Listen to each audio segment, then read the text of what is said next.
insya Allah kita akan membahas tentang bagaimana pembagian harta bersama dalam perkawinan poligami.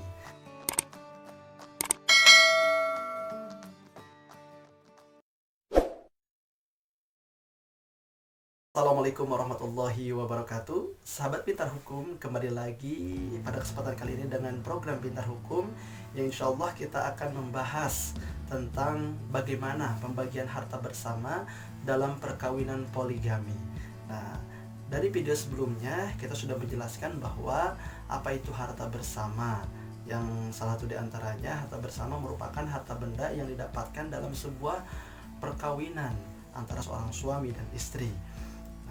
Dalam pengaturannya, ketika kita berbicara tentang harta bersama dalam perkawinan monogami ataupun satu istri, jadi dalam kompilasi hukum Islam disebutkan bahwa janda atau duda cerai masing-masing berhak 1/2 dari harta bersama sepanjang tidak ditentukan lain dalam perjanjian perkawinan. Nah, jadi dalam perkawinan monogami pembagiannya adalah 1/2 ataupun 50-50 antara seorang suami dan istri. Nah, lalu pertanyaannya bagaimana dalam perkawinan poligami? Harta bersama dalam perkawinan poligami, jadi dalam kompilasi hukum Islam menyebutkan bahwa harta bersama dari perkawinan seorang suami yang mempunyai istri lebih dari seorang, masing-masing terpisah dan berdiri sendiri. Ini disebutkan dalam pasal 94 ayat 1 kompilasi hukum Islam. Nah, jadi sahabat sekalian, dalam KHI tidak dijelaskan secara terperinci bagaimana pembagian harta bersama dalam perkawinan poligami. Namun ini ada turunannya. Apa? Disebutkan dalam buku pedoman pelaksanaan tugas dan Administrasi Peradilan Agama buku 2 Mahkamah Agung Republik Indonesia Direktorat Jenderal Badan Peradilan Agama 2013. Nah, saya akan menyebutkan poin-poinnya apa saja. Jadi disebutkan dalam pedoman khusus hukum keluarga, terkhusus dalam poin izin poligami. Disebutkan ada beberapa poin di sana yang mana dalam aturannya dalam poin 5 saya sampaikan, harta yang diperoleh oleh suami selama dalam ikatan perkawinan dengan istri pertama merupakan harta bersama milik suami dan istri pertama. Sedangkan harta yang diperoleh suami selama dalam ikatan perkawinan dengan istri kedua dan selama itu pula suami masih terikat perkawinan dengan istri pertama, maka harta tersebut merupakan harta bersama milik suami, istri pertama dan istri kedua. Demikian pula halnya sama dengan perkawinan kedua jika suami melakukan perkawinan dengan istri ketiga dan keempat. Nah, jadi selanjutnya disebutkan juga dalam poin 6, ketentuan harta bersama tersebut dalam angka 5 tidak berlaku atas harta yang diperuntukkan terhadap istri kedua, ketiga, dan keempat, seperti rumah, perabotan rumah, dan pakaian, sepanjang harta yang diperuntukkan istri kedua, ketiga, dan keempat tidak melebihi 1/3 dari harta bersama yang diperoleh dengan istri kedua, ketiga, dan keempat. Nah, jadi jelas ya sahabat sekalian. Nah, ini poin yang mungkin boleh jadi bisa menjadi alasan mengapa istri mau mengizinkan suaminya berpoligami. Apa? Dalam poin 7 disebutkan bahwa bila terjadi pembagian harta bersama bagi suami yang mempunyai istri lebih dari 1 orang karena kematian atau perceraian, cara perhitungannya adalah sebagai berikut.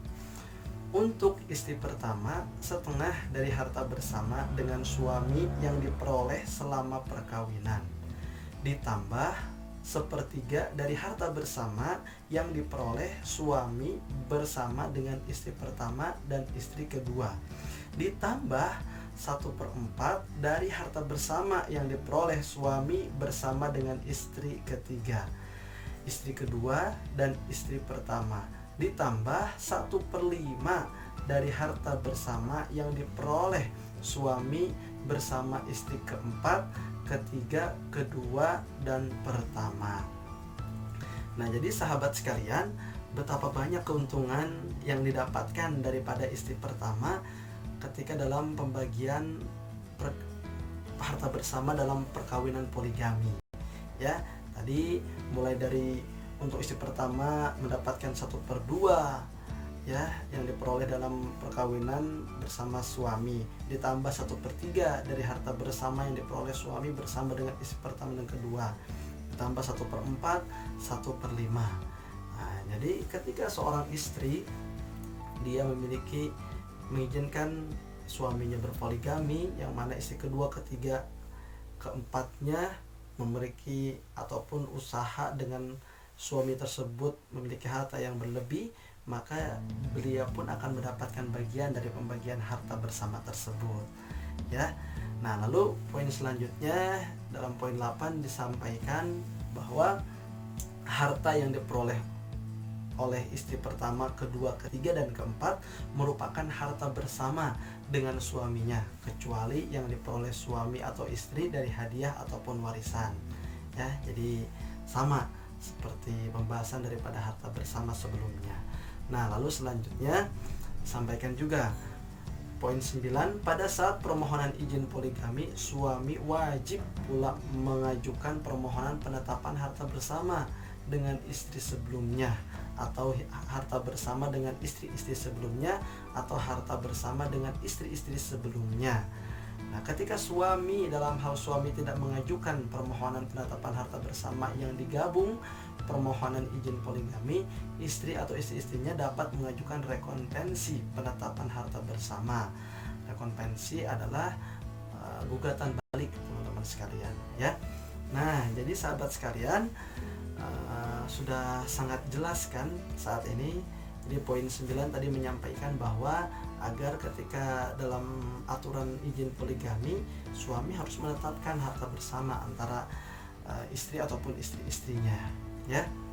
Nah, kalau ketika suami tidak menetapkan harta bersama, maka dalam proses pengajuan izin berpoligami tidak akan mendapatkan izin daripada pengadilan, ataupun ketika istrinya tidak melakukan rekonvensi tadi, jadi tidak diberikan izin oleh pengadilan, sehingga tidak akan ada keluar izin untuk berpoligami. Kalian mungkin sudah jelas ya bagaimana pengaturan pembagian harta bersama dalam perkawinan poligami. Nah, jadi betapa beruntungnya kalau ada istri yang mengizinkan poligami, sehingga ternyata dalam aturan di Indonesia sangat diperhatikan sekali, terkhusus istri pertama yang mengizinkan suaminya untuk berpoligami. Nah, sekarang tinggal dikembalikan kepada sahabat sekalian ya tentang keilmuan poligami ini ataupun hal pembagian harta bersama, yang mudah-mudahan bisa bermanfaat untuk kita semua ya. Baik, terima kasih banyak sahabat sekalian atas perhatiannya, semoga bermanfaat, dan jangan lupa di subscribe dan di share ilmunya, semoga bisa menjadi amal jariah untuk kita bersama. Terima kasih banyak. Wassalamualaikum warahmatullahi wabarakatuh.